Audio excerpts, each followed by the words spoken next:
In this episode, we're going to take the word process out of the abstract and turn it into a practical tool for understanding what an organization actually depends on to function. When security people talk about protecting what matters, the obvious question is what matters most, and the most reliable way to answer that is to trace critical business processes. A business process is simply a chain of activities that produces an outcome the organization needs, such as delivering a service, collecting revenue, paying employees, supporting customers, or meeting legal obligations.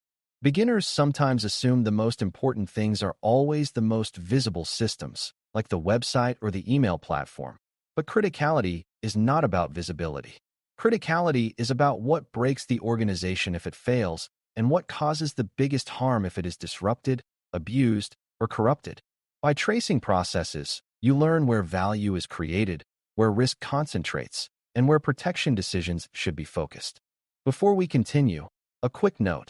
This audio course is a companion to our course companion books. The first book is about the exam and provides detailed information on how to pass it best.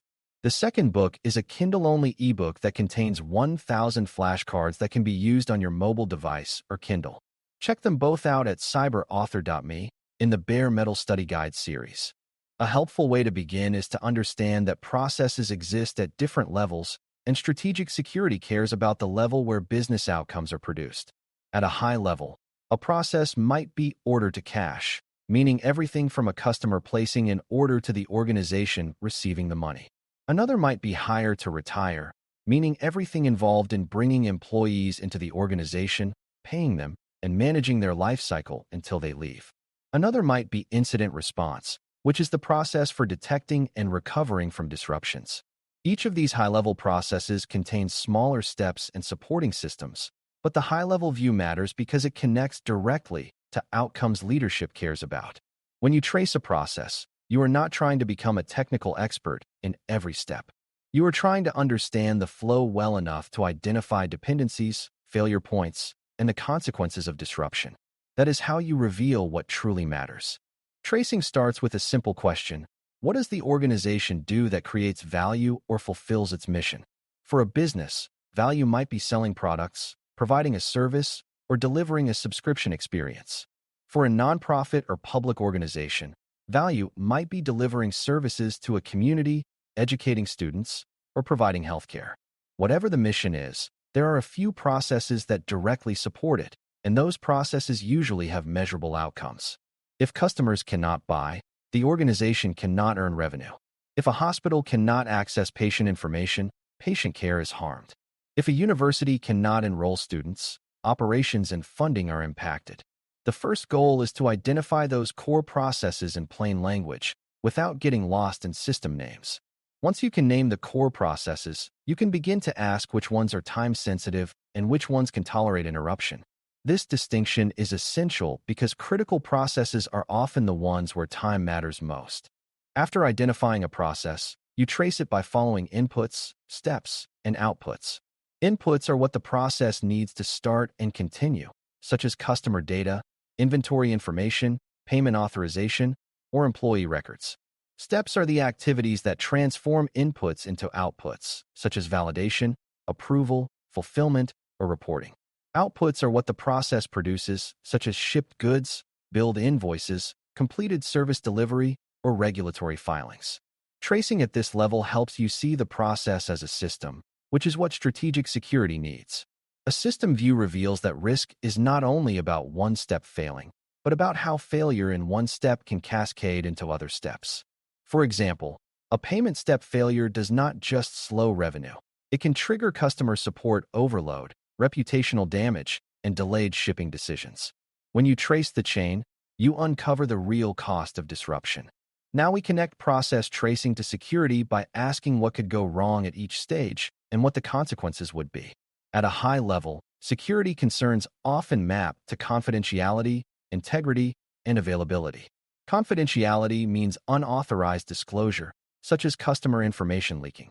Integrity means unauthorized change, such as someone altering orders, prices, or records.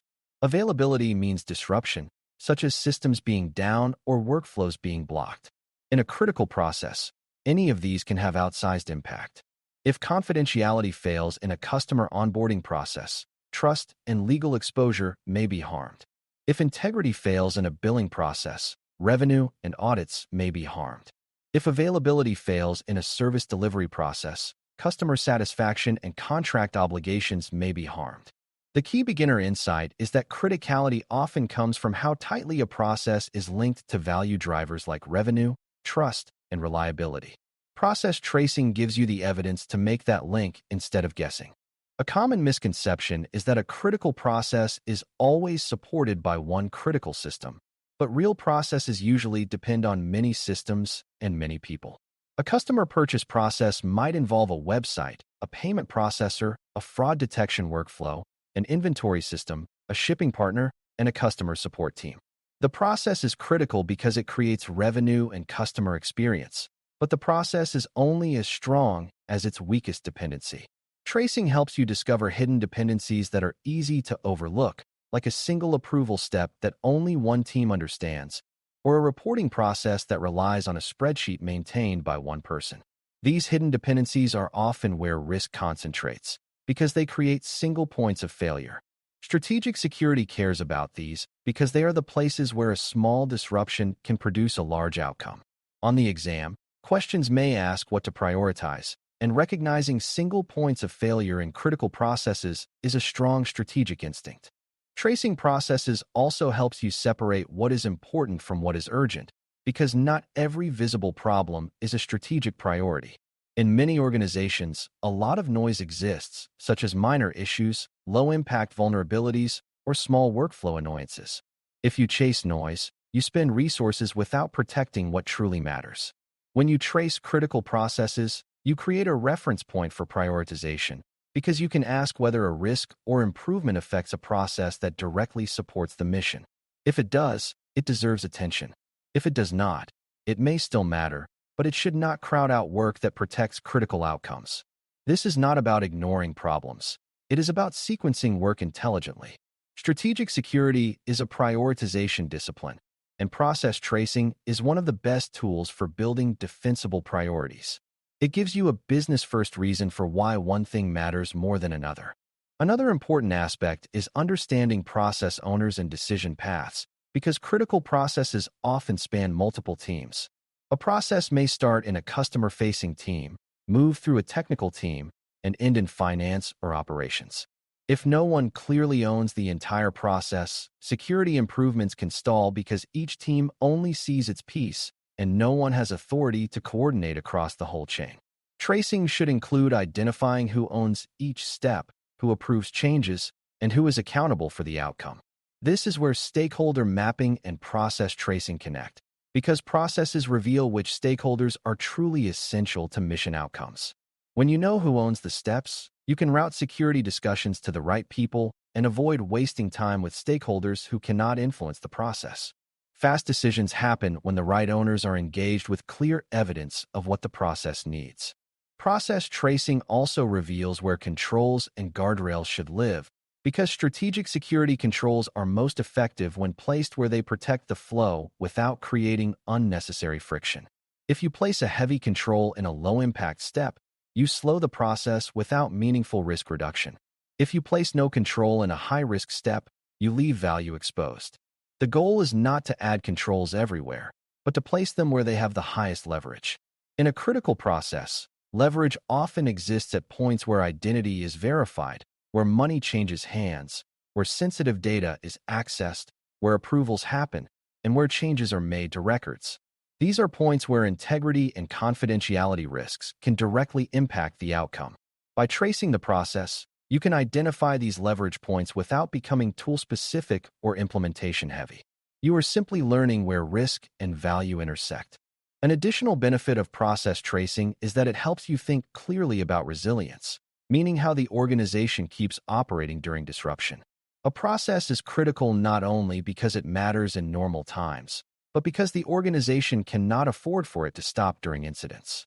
When you trace a process, you can ask what happens if a key system goes down, what workarounds exist, and how long the process can be interrupted before harm becomes unacceptable. This connects to concepts like recovery priorities and continuity, but you do not need deep technical detail to understand the strategic idea. If the payroll process fails, employees may not be paid on time, which harms trust and can cause legal and operational issues. If a customer support process fails during an outage, frustration grows and reputation suffers. Tracing helps you see these consequences and recognize why some processes require stronger resilience planning than others. Strategic security answers are often the ones that protect continuity for the most critical processes. As you get more comfortable, you can also learn to identify process threats by thinking in terms of how an attacker might take advantage of the process, not just the technology. Attackers often target processes because processes contain predictable steps and approvals that can be manipulated. Fraud often happens when an attacker can impersonate someone in an approval chain or exploit a weak verification step. Data theft often happens when a process grants broad access without sufficient checks. Disruption often happens when a process depends on a single system or a single person.